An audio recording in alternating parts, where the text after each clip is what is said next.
नमस्कार प्यारे बच्चों। आज आप लोग अध्ययन करेंगे राष्ट्रीय आय एवं योग्यता आधारित परीक्षा का विज्ञान से जो कुछ एमसीक्यू प्रश्न जो भौतिक विज्ञान से लिया गया है।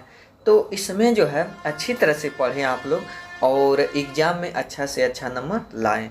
तो जिसमें से जो पहला है, श्वेत प्रकाश का कांच के प्रिज्म से गुजरने के पश्चात 7 रंगों में विभक्त हो जाने की घटना कहलाती है। तो जो प्रकाश होता है, सूर्य का प्रकाश, अगर वो 7 रंगों में विभक्त हो जाती है तो उस घटना को क्या कहते हैं? तो उस घटना को कहा जाता है विक्षेपण। यानी विक्षेपण का मतलब इस 7 रंगों में विक्षेपित हो जाना, और इसका पूरा नाम वर्ण विक्षेपण होता है। तो पहला का ऑप्शन सी सही। दूसरा, मानव नेत्र में सर्वाधिक स्पष्ट प्रतिबिंब बनता है। तो कहाँ पर बनता है?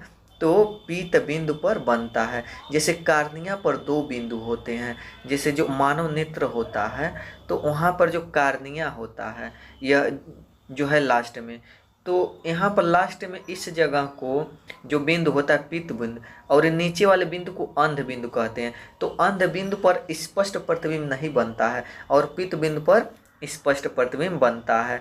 तो इसमें दूसरा का ऑप्शन डी। अगला प्रश्न कि निम्नलिखित में क्या सरल सूक्ष्मदर्शी में प्रयोग होता है? निम्नलिखित में क्या सरल सूक्ष्मदर्शी में प्रयोग होता है? यानी कहने का मतलब सरल सूक्ष्मदर्शी में क्या प्रयोग होता है? अवतल दर्पण या उत्तल दर्पण या उत्तल लेंस या अवतल लेंस? तो दर्पण तो पहले नहीं प्रयोग होता है क्योंकि छोटी वस्तुओं को देखने के लिए, और यहाँ पर तब क्या प्रयोग होता है?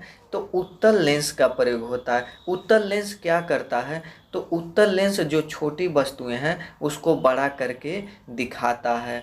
तो इसीलिए तीसरा का ऑप्शन सी सही है। अगला प्रश्न, निम्नलिखित में से कौन सा अदीप्त पिंड है? अदीप्त पिंड किसे कहते हैं? तो जिनमें स्वयं जो होता है प्रकाश नहीं होता है उसे अदीप्त कहते हैं। तो इसमें चौथा का ऑप्शन सी यानी चंद्रमा। चंद्रमा में स्वयं में प्रकाश नहीं होता है, इस सूर्य के द्वारा चमकता है। तो चौथा का ऑप्शन सी सही है। पांचवा, वस्तुएं जो प्रकाश के कुछ भाग को अपने से होकर जाने देती हैं वे कहलाती हैं। तो वे जो कहलाती हैं पारभासी कहलाती हैं। जैसे पारदर्शी तो आर पार जो है प्रकाश निकल जाए, अपारदर्शी बिल्कुल उस पार न जाए। जैसे दीवार हो तो अगर टार्च जो है जलाएंगे इस तरफ तो उस पार नहीं जाएगा। और पारभासी मतलब कुछ मात्रा में चला जाए और कुछ मात्रा में न जाए। तो वही कह रहा है कि वस्तुएं जो प्रकाश के कुछ भाग को अपने से होकर जाने देती हैं वो कहलाती हैं पारभासी। तो पांचवा का ऑप्शन बी, जैसे जो कागज हो, तेल से भीगा हुआ कागज, यानी तो वह पारभासी होता है, या घिसा हुआ कांच यह पारभासी होता है, या दूषित या गंदा जल यह पारभासी होता है। तो पांचवा का ऑप्शन बी।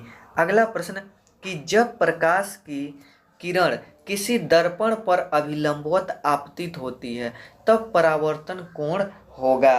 तो जब प्रकाश की किरण सीधे अभिलंबवत आपतित होती है, जैसे कहने का मतलब यह जो है यह एक यहाँ से यानी प्रकाश की किरण आ रही है और टकरा कर इस वस्तु से टकरा कर वापस लौट जाएगी। तो यानी कैसे जाएगी? तो सीधा ही वापस लौटेगी। तो इसमें यानी कितने का कोण जो है बन रहा है? तो ये कभी अंश का कोण नहीं बन रहा है, यानी कहने का मतलब 0 डिग्री बन रहा है। यानी क्या बन रहा है? 0 डिग्री, यानी कोण बन ही नहीं रहा। अगर थोड़ा सा ऐसे तिरछा होता तो ऐसे टकरा कर जाता तो कोण बनता, लेकिन अगर सीधे ऐसे आ रहा है और इस वस्तु पर टकरा रहा है तो सीधा ही वापस जाएगा, कोण बिल्कुल नहीं बनेगा। तो इसलिए छठवां का जो ऑप्शन है वो है बी यानी 0 डिग्री। अगला प्रश्न कि समतल दर्पण द्वारा बना प्रतिबिंब होता है। तो समतल दर्पण द्वारा जो बना प्रतिबिंब होता है वो आभासी होता है। तो सातवां का ऑप्शन बी सही है। अगला प्रश्न आठवां, मानव नेत्र किसी वस्तु का प्रतिबिंब बनाता है। तो जो मानव नेत्र है उसका यानी प्रतिबिंब किसे कहते हैं? तो उस वस्तु के जैसा एक और बिंब या आकृति जो आँख में बनता है तो वही प्रतिबिंब कहलाता है। तो आँख में कहाँ पर बनता है? तो यह आँख में रेटिना पर बनता है। तो आठवां का ऑप्शन सी सही है। रेटिना कहाँ होता है? तो यानी जो रेटिना होता है वो आँख में लास्ट छोर पर होता है। जैसे यहाँ पर कोई वस्तु है और ऐसे जो है जाता है और यहाँ पर इसका प्रतिबिंब बनता है। तो 8वां का ऑप्शन सी सही है। 9वां अवतल लेंस से बना प्रतिबिंब होता है। तो अवतल लेंस से जो बना प्रतिबिंब होता है आभासी, सीधा और छोटा होता है। तो 9वां का ऑप्शन ए सही है। अगला प्रश्न 10वां कि निम्नलिखित में से किस माध्यम में प्रकाश की चाल न्यूनतम होती है। तो जो प्रकाश की चाल न्यूनतम होती है तो इसमें 10वां का ऑप्शन डी यानी कांच में प्रकाश की चाल न्यूनतम होती है। अगला प्रश्न यानी 10वां का तो डी है। अगला 11वां, जब कोई प्रकाश किरण एक पारदर्शी माध्यम से दूसरे पारदर्शी माध्यम में प्रवेश करती है तो निम्नलिखित में से कौन सी भौतिक राशि अपवर्तित रहती है। तो इसमें जो है प्रकाश की आवृत्ति अपवर्तित रहती है, घटता बढ़ता रहता है जब कोई प्रकाश एक माध्यम से दूसरे माध्यम में प्रवेश करता है। जैसे कहने का मतलब कि कोई प्रकाश वायु से यानी आसमान से आ रहा है और वह सीधे जो है समुद्र में चला गया, तो यानी जो वायुमंडल है वह वायु माध्यम है, और जब समुद्र में जल में चला गया तो वह जल माध्यम है। और फिर वहाँ से अगर कांच में चला जाए शीशे में तो वह कांच माध्यम, यानी 3 माध्यम होते हैं। फिर अगला प्रश्न कि अवतल दर्पण के वक्रता केंद्र पर रखी वस्तु का प्रतिबिंब बनता है। तो इसमें अवतल दर्पण के वक्रता केंद्र पर जो रखी वस्तु का प्रतिबिंब बनता है तो इसमें जो है 12वां का जो ऑप्शन है वह है बी, यानी 12वां का इसमें ऑप्शन बी यानी वास्तविक तथा वस्तु के बराबर। अगला प्रश्न कि किस रंग का प्रकीर्णन सर्वाधिक होता है। तो किस रंग का प्रकीर्णन, तो बैगनी का, इसीलिए जो खतरे की घंटी होती है वो बैगनी नहीं जो है लाल रंग की होती है, क्योंकि जो होता है लाल रंग का प्रकीर्णन कम होता है और बैगनी रंग का प्रकीर्णन सबसे ज़्यादा होता है, यानी प्रकीर्णन का मतलब फैल जाता है बैगनी रंग। तो 13वां का ऑप्शन ए सही है। 14वां, उत्तल लेंस के फोकस पर स्थित वस्तु का प्रतिबिंब बनता है। तो इसमें 14वां का ऑप्शन बी यानी अनंत पर बनता है। अगला प्रश्न, किस घटना के कारण पानी के बर्तन में डूबी छड़ टेढ़ी दिखाई देती है। तो इसमें 15वां का ऑप्शन बी अपवर्तन के कारण। अपवर्तन किसे कहते हैं, तो जब कोई प्रकाश एक माध्यम से दूसरे माध्यम में प्रवेश करता है तो वह विचलित हो जाता है। जैसे यानी माना यह वायु माध्यम है और यह जल माध्यम है, तो एक माध्यम से दूसरे माध्यम में प्रवेश करता है तो इन प्रकाश की किरण तो सीधी चलती है, लेकिन जब दूसरे माध्यम में प्रवेश करेगा तो थोड़ा सा विचलित हो जाएगा, यह या तो इस तरफ झुक जाएगा या तो इस तरफ टेढ़ा हो जाता है। तो जब एक माध्यम से दूसरे माध्यम में प्रवेश करती है तो अपने मार्ग से विचलित हो जाती है, हट जाती है, तो उसे ही अपवर्तन कहते हैं। तो अपवर्तन के कारण ही जो होता है वह टेढ़ी दिखाई देती है छड़। अगला प्रश्न कि किसी समतल दर्पण पर आपतित किरण एवं परावर्तित किरण के बीच 80 अंश का कोण बनता है। समतल दर्पण का आपतन कोण का मान होगा। तो अब इसमें जो है यानी जैसे यह एक वस्तु है, यानी जैसे यह परावर्तक पृष्ठ है, यह कोई वस्तु है और किरण ऐसे आ रही है और टकरा कर वापस चली जा रही है, ये बीच में इसको अभिलंब मान लेते हैं। तो कह रहा है इसका आपतित किरण यानी 40 अंश और परावर्तित किरण 40 अंश, यानी दोनों मिलाकर 80 अंश का कोण बनता है, यानी 40 40 80। तो कह रहे समतल दर्पण का आपतन कोण क्या होगा, तो आपतन 40 होगा, क्योंकि इसको आपतन बोलते हैं और इसको परावर्तन कोण बोलते हैं। तो 40 और 40 क्योंकि दोनों बराबर ही बनते हैं, कम या ज़्यादा नहीं बनते हैं, तो 40 डिग्री जो है वो आपतन कोण होगा और 40 डिग्री का मान परावर्तन कोण भी होगा। तो इसका ऑप्शन सी यानी 40 डिग्री। अगला प्रश्न, सोलर कुकर में प्रयुक्त दर्पण है। सोलर कुकर में कौन सा दर्पण होता है, तो सोलर कुकर में अवतल दर्पण होता है। अगला प्रश्न, प्रकाश का प्राकृतिक स्रोत है, प्राकृतिक जिसे प्रकृति द्वारा मिलता हो। तो 18वां का ऑप्शन बी यानी सूर्य जो है प्राकृतिक स्रोत है। अगला प्रश्न, उत्तल लेंस के सामने 2F पर रखी वस्तु का प्रतिबिंब होगा। तो 2F पर रखी जो वस्तु का प्रतिबिंब होता है वास्तविक उल्टा और वस्तु के बराबर होता है। फिर अगला प्रश्न, जब कोई प्रकाश किरण विरल माध्यम से सघन माध्यम में जाती है, जब कोई प्रकाश किरण विरल माध्यम से सघन माध्यम में जाती है तो वह किधर मुड़ती है? तो जब प्रकाश की किरण, यह अगर माना कि यह कोई माध्यम है और यह अभिलंब है, तो प्रकाश की किरण विरल से सघन में जाती है तो अभिलंब की तरफ मुड़ती है, यानी सीधा न जाकर इस तरफ मुड़ेगी, और यह क्या है? अभिलंब है। तो इसमें जो है यानी 20वां का ऑप्शन बी सही है। अगला प्रश्न इसमें 21वां, मायोपिया में कौन सा लेंस प्रयुक्त होता है? तो मायोपिया में जो है इसमें लेंस प्रयुक्त होता है, अवतल लेंस का प्रयोग होता है। तो 21वां का ऑप्शन बी सही है। अगला प्रश्न, यदि वस्तु अनंत पर हो तो उत्तल लेंस से बना प्रतिबिंब होगा। तो इसमें 22 का ऑप्शन ए यानी फोकस पर वास्तविक छोटा। अगला प्रश्न, इंद्रधनुष के 7 रंगों के बीच की पट्टी का रंग होता है। इंद्रधनुष में 7 रंग होते हैं, तो बीच में कौन सा रंग होता है? तो बीच में जो रंग होता है वह हरा होता है। तो 23 का ऑप्शन ए सही है। अगला प्रश्न, योगी के सूक्ष्मदर्शी में होते हैं। तो योगी के सूक्ष्मदर्शी जो होते हैं उसमें उत्तल लेंस होते हैं। फिर अगला प्रश्न, कि निकट दृष्टि दोष दूर करने के लिए चश्मे में प्रयुक्त लेंस प्रकाश किरणों को करता है। तो क्या करता है वह? तो वह जो है अपसरित करता है, यानी फैलाता है। अगला प्रश्न है इसमें कि तारे टिमटिमाते हैं, तारे क्यों टिमटिमाते हैं? तो तारे जो है, तो इसमें का ऑप्शन ए यानी अपवर्तन के कारण तारे टिमटिमाते हैं। अगला प्रश्न, स्वस्थ मानव नेत्र के लिए स्पष्ट दृष्टि की न्यूनतम दूरी व अधिकतम दूरी क्रमशः है। तो स्पष्ट दृष्टि जो है दृष्टि की न्यूनतम दूरी वह 25 सेमी होती है और अधिकतम दूरी वह अनंत होती है। तो इसमें 27 का ऑप्शन ए मैच कर रहा है, यानी सही है। फिर अगला प्रश्न कि अदीप्त वस्तु का उदाहरण है। अदीप्त किसे कहते हैं? जिसमें प्रकाश नहीं होता है, दूसरे के सहारे चमकता है। तो इसमें अदीप्त वस्तु कौन है? तो इसका ऑप्शन है दर्पण, अदीप्त वस्तुएं हैं। अगला कि आसमान में इंद्रधनुष देखा जा सकता है। तो इंद्रधनुष कहाँ देखा जा सकता है?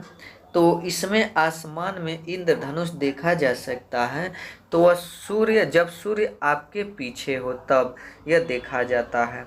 तो 34 का ऑप्शन बी। अगला है 35, एक उपकरण जो समतल दर्पणों के बहुलित परावर्तन पर कार्य करता है और एक सुंदर पैटर्न बनाता है कहलाता है। तो इसमें 35 का ऑप्शन है सी यानी कैलाइडोस्कोप। अगला प्रश्न है कि दिए गए चित्र में आपतित किरण तथा परावर्तित किरण के बीच का कोण है।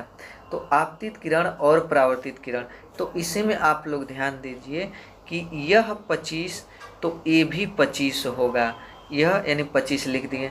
अब एक जो है सरल रेखा पर बना कोण 180 अंश होता है। तो 25 यह ले लिया और 25 यह, यानी 50 खत्म हो गया। तो 180 में से आप लोग 50 घटा दीजिए तो कितना बचेगा? 130। अब 130 को 2 भाग कीजिए, तो 130 को 2 भाग आप लोग करेंगे तो 65 और 65 होगा। तो यानी कहने का मतलब 65 आपतित किरण होगा और 65 परावर्तित किरण होगा। तो इसमें पूछ क्या रहा है? आपतित किरण तथा परावर्तित किरण के बीच का कोण है। तो इसमें 36 का जो ऑप्शन है डी यानी 130, यानी यह जो बनेगा बीच वाला कोण 130 का बनेगा। और हमने पूरा इसको डिटेल से बता दिया कि 65 आपतित किरण बनेगा और 65 परावर्तित, और दोनों 130 बनेगा। तो 36 का ऑप्शन डी सही है। अगला कि एक दुकानदार अपनी दुकान में ऐसा दर्पण लगाना चाहता है जिसमें दुकान का सर्वाधिक दृश्य दिख सके उसे उपयोग करना है। तो कौन सा दर्पण उपयोग करेगा? तो इसमें 36 का ऑप्शन बी यानी उत्तल दर्पण का उपयोग करेगा। फिर अगला प्रश्न, दिए गए चित्र में परावर्तन कोण का मान है। तो अगर इस चित्र के अनुसार आपतन अगर 70 है तो परावर्तन भी 70 होगा। लेकिन अगर दोनों मिलाकर, जैसे कहने का मतलब कि यहाँ पर फिर से देखा जा रहा है कि यह दोनों मिलाकर 70 दिया है, कितना दिया है? 70। तो यह आधा आपतन कोण कितना होगा? 35 और परावर्तन कोण 35 है, यानी कह रहा परावर्तन कोण तो 35 अंश। तो 38 का जो ऑप्शन है वह है बी यानी 35 डिग्री। अगला जो है प्रश्न इसमें कि उत्तल लेंस आवर्धन लेंस की भांति कार्य करता है जब वस्तु को लेंस के सामने रखते हैं। तो इसमें 39 का जो ऑप्शन है बी यानी प्रकाशीय केंद्र और फोकस के बीच तब यह काम करता है। अगला, वे प्रतिबिंब जिन्हें पर्दे पर प्राप्त किया जा सकता है कहलाते हैं। तो जिन्हें पर्दे पर प्राप्त किया जा सकता है उसे वास्तविक प्रतिबिंब कहते हैं। अगला प्रश्न, एक अदीप्त ज्वाला दिखाई देती है। तो अदीप्त ज्वाला जो है वह दिखाई देती है तो नीली दिखाई देती है। फिर अगला प्रश्न, गोली दर्पण की फोकस दूरी होती है। तो इसमें 42 का ऑप्शन ए यानी गोली दर्पण की फोकस दूरी वक्रता त्रिज्या की आधी होती है। अगला प्रश्न जो है कि एक आपतित किरण दर्पण के साथ 48 अंश का कोण बनाते हुए आपतित होता है तो उसका परावर्तन कोण क्या होगा? तो आपतन कोण अगर 48 है तो परावर्तन कोण भी 48 नहीं सॉरी कि अगर इसको बनाना पड़ेगा तो एक आपतित किरण दर्पण के साथ 48 का कोण बनाते हुए आपतित होता है तो उसका परावर्तन कोण कितना होगा? तो आपतित 48 तो परावर्तित भी कितना होगा? तब वो भी 48 ही होना चाहिए। तो यह 48 का ऑप्शन सही है। फिर अगला प्रश्न जो है कि दिया के दादाजी पास की वस्तुएं स्पष्ट नहीं देख सकते थे तो डॉक्टर ने उनके चश्मे में कौन से लेंस का प्रयोग किया? तो अगर पास की वस्तुएं नहीं दिखाई देती हैं तो उसके लिए जो लेंस लगता है वह लगता है उत्तल लेंस। तो इसमें 44 का ऑप्शन ए सही है। अगला प्रश्न कि जिस प्रतिबिंब को पर्दे पर प्राप्त न किया जा सके वह होता है। तो जिसे पर्दे पर नहीं प्राप्त किया जाता है प्रतिबिंब को उसे आभासी प्रतिबिंब कहते हैं। अगला, अवतल लेंस में बनने वाला प्रतिबिंब होता है। तो अवतल लेंस में जो बनने वाला प्रतिबिंब होता है वह कभी वास्तविक कभी आभासी होता है। फिर अगला प्रश्न कि अगर प्रकाश की एक किरण एक समतल दर्पण पर आपतित होती है या यह परावर्तित होने पर अपने पुराने पथ से 90 अंश कोण से विचलित हो जाती है तो इसका आपतन कोण कितना होगा? तो इसका आपतन कोण होगा तो यह होगा यानी 45, 30, 60, 90। तो इसमें से जो है 45 होगा। फिर अगला प्रश्न कि निम्न में किस रंग के प्रकाश की तरंग दैर्घ्य सबसे कम होती है? तो इसमें जो है बैगनी रंग की तरंग दैर्घ्य सबसे होती है और यानी सबसे कम होती है और लाल रंग की सबसे अधिक होती है। अगला, नेत्र का वह भाग जो नेत्र को विशिष्ट रंग प्रदान करता है कहलाता है। तो इसमें 49 का ऑप्शन सी यानी परितारिका। अगला जो प्रश्न है इसमें मानव नेत्र के पारदर्शी अग्रभाग को कहा जाता है। तो मानव नेत्र में जो अगला पारदर्शी भाग होता है उसे कार्निया कहते हैं। तो 50 का ऑप्शन ए सही है। अगला जो प्रश्न है कि दंत विशेषज्ञ द्वारा दांतों का बड़ा प्रतिबिंब देखने के लिए प्रयुक्त किया जाता है तो कौन सा दर्पण प्रयुक्त किया जाता है? तो इसमें जो 58 का ऑप्शन है वह है ए यानी अवतल दर्पण। अगला प्रश्न, सरल सूक्ष्मदर्शी से बना प्रतिबिंब होता है तो इसमें 59 का जो ऑप्शन है वह है डी, यानी आभासी व बड़ा। अगला प्रश्न, वृद्धावस्था के साथ उत्पन्न होने वाला दृष्टि दोष है। तो इसका दृष्टि दोष जो है जरा दृष्टि दोष। जरा दृष्टि दोष किसे कहते हैं? जिसमें मांसपेशियां कमजोर हो जाने के कारण न दूर की वस्तुएं दिखाई देती हैं न नजदीक की, यानी दोनों दृष्टि दोष होता है, उसे जरा दृष्टि दोष कहते हैं। अगला प्रश्न, वाहनों में पार्श्व दर्पण के रूप में उपयोग किया जाने वाला दर्पण है। पार्श्व का दर्पण का मतलब पीछे की गाड़ियों को देखने के लिए लगा दर्पण। तो उसमें कौन सा दर्पण होता है?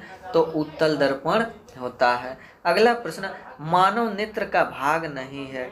इसमें मानव नेत्र का कौन भाग नहीं है? तो डिओडियम नहीं है। रेटिना, कार्निया, पुतली मानव नेत्र में ही होते हैं। अगला, इंद्रधनुष बनने के लिए परिघटना कहलाती है। तो इंद्रधनुष जो बनता है वो परिक्षेपण के यानी प्रकाश के विक्षेपण के कारण बनता है। तो 63 का ऑप्शन डी। वीडियो अच्छा लगा तो लाइक करें, सब्सक्राइब करें ताकि और भी अधिक से अधिक वीडियो बनाएं। वीडियो देखने के लिए धन्यवाद।